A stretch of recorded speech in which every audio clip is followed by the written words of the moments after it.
بسم الله الرحمن الرحيم. Jazakumullah khair atas pengajarannya. Allah jazakum khair insyaallah. Ana mau tanya Ustaz, apakah benar Allah di atas arsy dan apakah arsy harus kita rubah dari makna aslinya karena tidak mungkin Allah bergantung pada makhluk. Tayyib. Ar-Rahmanu 'alal arsy istawa. Surat Taha itu. Ya, Ar-Rahmanu 'alal arsy istawa. Allah Subhanahu wa taala dalam arsy-Nya istawa. Istiwa. Dalam memahami istiwa ini ulama sudah terbagi pada beberapa pendapat. Umumnya dua pendapat. Ada yang mengatakan sudah menempatkan sesuai dengan hukum ayatnya saja. Namanya tafwid. Tafwid itu mengembalikan makna kepada apa yang hanya diketahui oleh Allah Subhanahu wa taala. Qur'annya berkata Ar-Rahmanu, Allah yang Rahman itu 'alal arsy, di arsy istawa. Jadi ada arsy, yang di arsy itu Allah istawa. Apa makna istawa itu? Apakah menguasai? Apakah berdiam? Apakah bertempat? Ataukah ada di situ? Nah, kata pendapat yang pertama, istiwa itu maklum, diketahui sesuai dengan pengetahuan Allah. Karena sesuai dengan hukum Allah, kita tidak perlu kemudian menafsirkan, biarkan ayatnya saja seperti itu.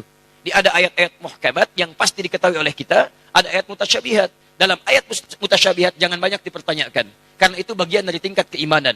Keimanan itu bukan untuk disoal, keimanan itu diyakini. Jadi kalau ada istiwa, ya sudah istiwa. Bagaimana istiwanya, nggak usah ditanya. Karena segala yang terkait dengan Allah, hanya Allah yang memahaminya. Jadi nggak usah banyak ditafsirkan, tidak usah banyak ditakwilkan. Arasnya ada, sudah di aras. Bagaimana arasnya? Nggak usah ditanya. Makanya kata Imam Malik rahimahullah, ya, lihat al-istiwa'u ma'lumun, ma'rufun. Istiwa itu diketahui, itulah istiwa. Was-su'alu anhu bid'atun. Bertanya bagaimana istiwa di aras itu bid'ah. Jadi kalau kata Imam Malik, pertanyaan ini bid'ah. Maksudnya apa? Jangan banyak bertanya pada sesuatu yang sudah jelas aturannya.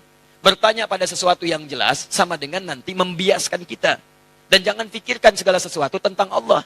Pikirkan tentang kekuasaan Allah sehingga mendekatkan kita kepada Allah. Memikirkan segala hal yang terkait dengan ini. Pertama, apa faedahnya untuk antum?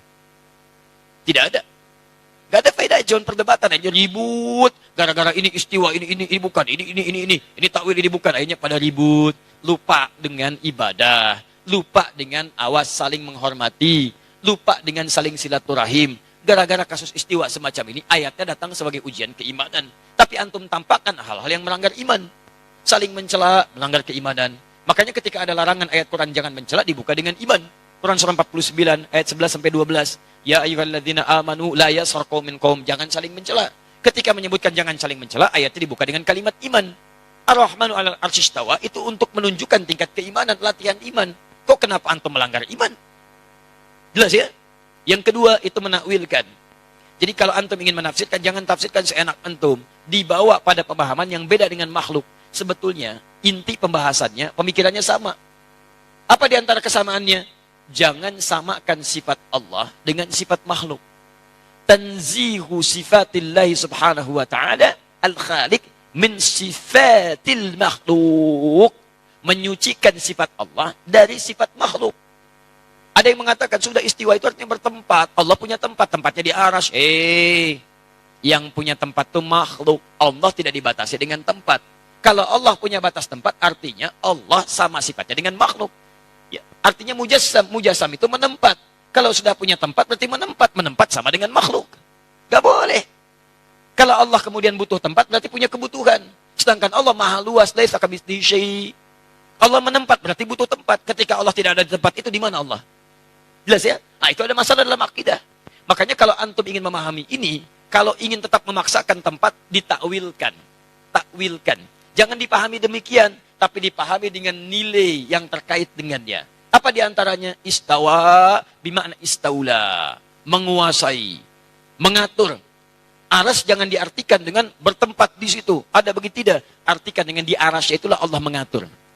Menguasai aras, menguasai alam dan sebagainya. Ustaz, ayatnya jelas, ngapain main takwil? Ada beberapa ayat yang memang kita harus pahami dengan takwil. Contoh, misal, teman-teman sekalian, wala takunu kalladzina nasullaha fa'ansahum anfusahum. Jangan kalian menjadi seperti orang yang lupa dengan Allah, maka Allah pun lupa dengan mereka. Awas hati-hati. Bahkan ayat yang tegas, fanasiyallah, maka Allah pun lupa dengan mereka. Saya mau tanya pada antum, Apakah Allah punya sifat lupa? Ah. Allah punya sifat lupa enggak? Tidak. Waliyadzubillah. Oh, tapi Ustaz, biarkan kita mengartikan ayat itu. Lupa, biarin lupa aja. Sesuai dengan sifatnya Allah. Oh, bagaimana lupa sesuai dengan sifatnya Allah? Allah enggak punya sifat lupa. Makanya ketika antum ingin memahami sesuatu, mesti hati-hati. Kalau melihat pendapat ulama, langsung jangan diserang. Oh, ini Asy'ari. Asy'ari itu nggak boleh. Ini bid'ah, ini haram, ini dolalah. Sebentar, pelajari dulu kenapa beliau menyampaikan itu. Apa turunan tafsirnya? Apa pemahamannya? Kalau Anda sepakat, ambil. Tidak sepakat, tinggalkan. Misal, saya ingin seperti lebih selamatlah seperti yang pertama. Biarkan Allah di arash. Menempat, tapi saya nggak mau tafsirkan. Sesuai dengan keterangan Quran aja. Ambil. Selesai. Dan jangan banyak dibahas. Gak usah banyak dibahas, termasuk jangan ditanyakan. Kalau antum ingin seperti tadi, boleh. Oh, itu maksudnya di aras, bukan menempat. Bukan tempat ya, karena Allah nggak butuh tempat. Maha kuasa Allah. Itu maksudnya Allah menguasai seperti takwil ayat ini, ayat ini, ayat ini. Selesai. Makanya saya ketika disoal teman-teman tentang hadis nuzul. Allah turun ke langit dunia. Ustaz Adi mengingkari hadis nuzul. Ah, antum yang kurang gaul. Antum kurang piknik. Kapan saya mengingkari hadis itu? Kalau saya mengingkari, saya nggak akan sampaikan hadisnya. Saya meyakini hadis itu. Bahkan hadis itu disampaikan oleh riwayat Tabaqah pertama oleh 30 orang sahabat paling thiqah. Cuman pemahaman saya tidak seperti pemahaman antum dalam memahami hadis itu. Itu masalahnya. Ini kadang orang itu seenaknya saja. Ustaz ada mengingkari ini. Bukan mengingkari antum yang kurang paham. Saya meyakini hadis itu, cuman pemahaman saya beda dengan pemahaman antum. Di teman-teman ada yang menafsirkan Allah turun. Turunnya itu betul-betul turun ke langit dunia. Turun. Dibatasi dengan tempat. Penafsiran itu menurut saya tidak tepat. Kalau antum ingin artikan sesuai hadis, jangan dibahas bagaimana caranya. Sudah biarkan dengan hadisnya. Tapi ketika antum katakan turun ke langit itu benar-benar turun, berarti Allah menempat. Itu mujassam. Nah, dalam nilai akidah, ada firqah disebut dengan mujassimah. Firqah itu menjadikan Allah berjisam kepada makhluk yang semalam saya bahas itu. Di antara turunannya aliran sesat, kata Syekh Hashim. Siapa aliran sesat ini yang meyakini Allah mujassam? Mujassam itu menyatu dengan benda, dengan tempat, bahkan dengan makhluk. Di antara yang paling fatal, Allah menyatu dengan jasad seseorang. Itulah yang manunggaling kaulah Gusti. Ya, menyatu dengan diri saya, merasa lebih dekat. Siapa kamu? Saya Allah. Allah sedang apa? Sedang makan. Itu bahaya. Musyrik itu. Termasuk maaf, Allah ada di tempat, Allah menetap. Paling sederhana saja begini. Maaf ya, Papua dengan Lampung bedanya 2 jam. Duluan Papua. Kalau antum artikan hadis akhir malam dengan Allah turun, misal Allah turun ke dunia.